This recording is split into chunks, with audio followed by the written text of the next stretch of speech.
all know Cliff Burton over here? Everyone, hi Cliff, how you doing? Oh, what's up guys? It's your boy. Just trying to record YouTube garbage. What's up guys? My name is Brian, and I like to dive into the history behind different songs from the bands that I love, and I like to try and do guitar covers on them. Today's song is For Whom the Bell Tolls. Diving into Metallica's early discography really holds a special place in my heart. I first heard For Whom the Bell Tolls on Guitar Hero Metallica because that's actually the intro track to the whole game, and it really just sparked a fire in me that has lasted to this day. They are my favorite band because of that game, and I wanted to do For Whom the Bell Tolls because of that.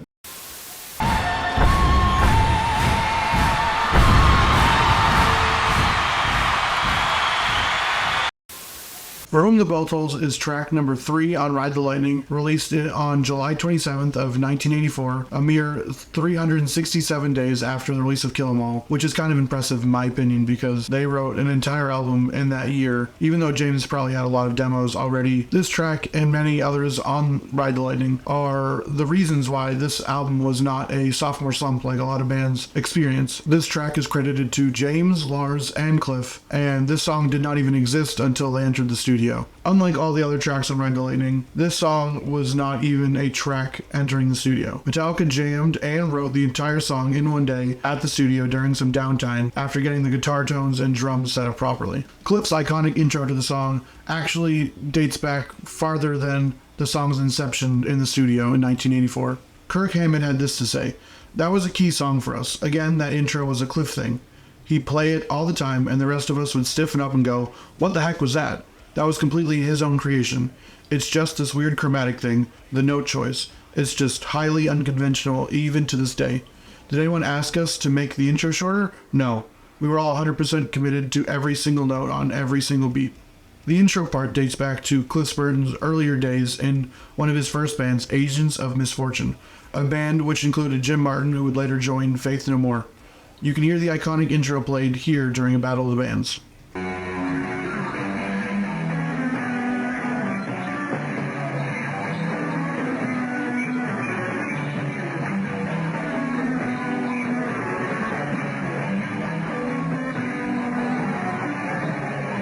For Whom the Bell Tolls and all the other tracks on Ride the Lightning were recorded at Sweet Silence Studios in Copenhagen, Denmark, with Flemming Rasmussen. This would be the first time that they would record with Flemming, and the first time that they would record in Denmark in February, I believe, which the band kind of hated really because it was cold and dark and they wanted to be back in San Francisco. Lars, however, really enjoyed it because he was at home in Denmark because that's where he was born.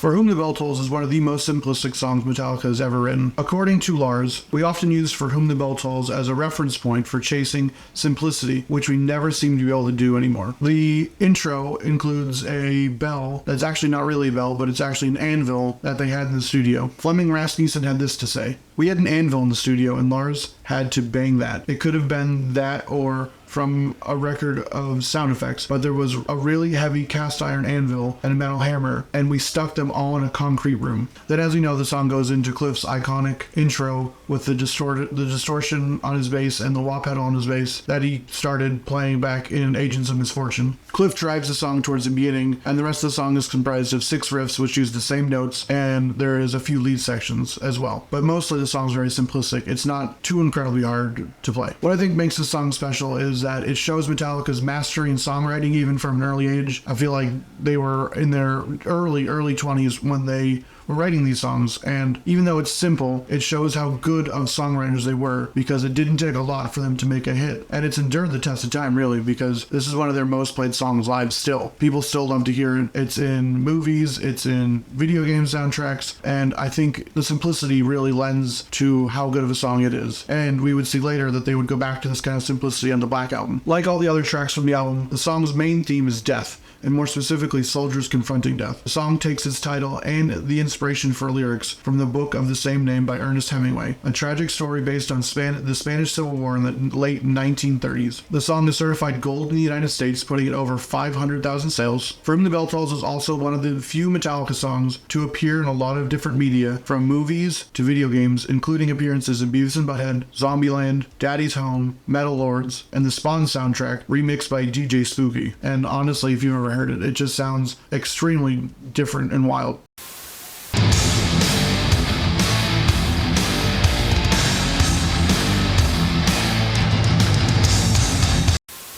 For Whom the Bell Tolls was first played live on August 3rd in 1984 at the Roseland Ballroom in New York, just a week after the release of Ride the Lightning. For Whom the Bell Tolls has been performed 1,539 times, which puts it at their fourth most played song behind Master of Puppets, Creeping Death, and Seek and Destroy. It is the second most played song from Ride the Lightning besides Creeping Death, which sits at 1,574 live performances.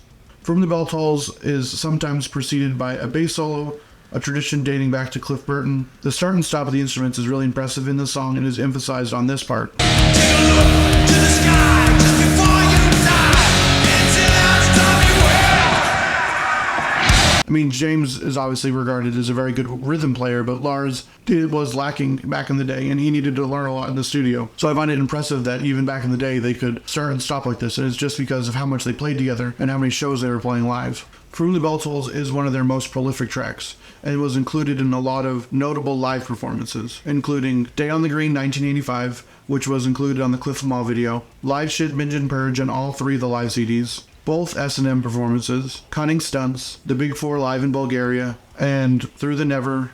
The Day on the Green performance is probably my favorite because it is the most nostalgic for me, and because it has Cliff and that young Frosty that they have when they were a younger live band. For Whom the Bell Tolls is the first Metallica song that I ever heard because of Guitar Hero Metallica. I'd only been a year into my guitar journey when I first heard the song, and it really changed my life from there. I just remember being shocked by how the band looked, because up until that point I was listening to classic rock bands, and the most metal band that I loved at that time was Black Sabbath. Metallica is just a complete step up from them, musically and how they looked. I mean, the band looked like a real metal band, and it shocked me at first, but then the intro comes in with the distorted bass, and then they get to that section with this riff is the one that I just remember so vividly, and having Trujillo crab walk across the stage, it just left a mark on me, really.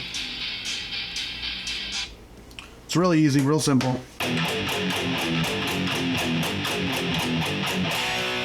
They get to that section with the spider chords, and that's what really hooked me in. I had heard nothing like that before. We obviously finished the song and played the whole game, and I was just obsessed from that point on. So, once again, I'm going to use my Harley Benton EX84 with the 81 and the 60 in the neck. It's going to go in my Line 6 Helix, which I'll be using a Tube Screamer clone again, the Marshall JCM 800 clone, and the Ride the Lightning IR, which I'll put all in the description. Once again, the IR really carries the tone, and I think it matches pretty well with the track. So it was unclear on what amp James was using on this album, so I'm going to just stick with the JCM 800. I know his had been stolen before the recording of this album, and that was the inspiration for Faded to Black, but I feel like he probably would have gone for some kind of a Marshall. So I'm going to try and run through some of the songs. The riffs are pretty easy. You have the main riff, which is...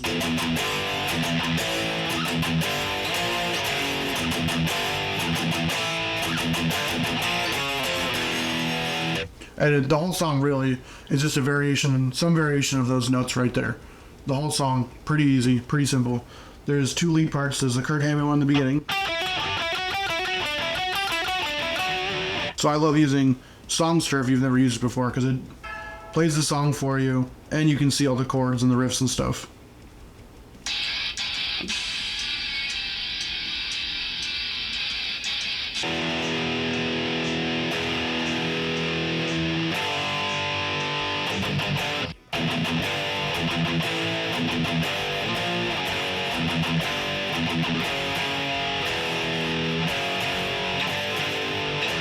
Something else I don't think Lars gets enough credit in the song for all the fills that he does. I know that most people think he's just a garbage drummer, and he does play out of time a lot, but I think he's very creative and very unique. He doesn't seem like he understands, at least back in the day, he didn't understand very well what he should be doing. He just played from the heart, and I think that really adds to the songs. Like in this song, a lot. His fills in the song, I think, are pretty cool and interesting.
So that was From the Bell Tolls. Not one of my favorite tracks. I listened to it a lot when I was younger, but it still holds a special place in my heart because it was the song that got me into Metallica. It's a crazy simplistic song, but I think it really shows Metallica's mastery at songwriting because they took something so simple and made it into a worldwide hit, really. If you enjoyed what you watched, please don't forget to subscribe, like, drop a comment, tell me where I missed something, just drop some kind of a comment. If you want to drop a positive comment, I'd love to hear your personal story with the song, your favorite live performance, or what makes the song special to you. I have a plan to record and look at the histories behind all of the Metallica songs from the first 5 albums, and if you have any suggestions on what song I should do next, you can leave them in the comments as well. I'd love to hear them and take a look at them and see if I can do them. Peace.